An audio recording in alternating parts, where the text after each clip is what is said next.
Railway Telematics Market Report.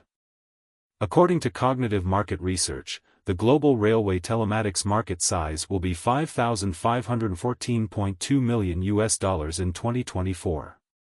It will expand at a CAGR of 8% from 2024 to 2031.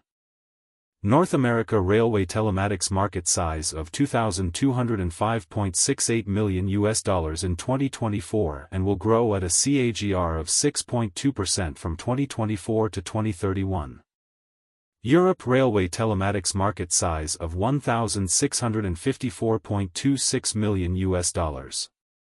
Asia Pacific railway telematics market size of $1,268.27 million in 2024 and will grow at a CAGR of 10% from 2024 to 2031. Latin America railway telematics market size of $275.71 million in 2024 and will grow at a CAGR of 7.4% from 2024 to 2031.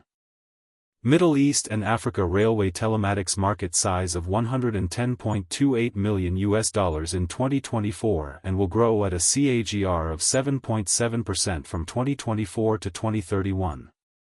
Access the free sample copy to know the market dynamics, competitor analysis, regional analysis, country analysis, segment analysis, market trends, technological trends, SWOT analysis, and more.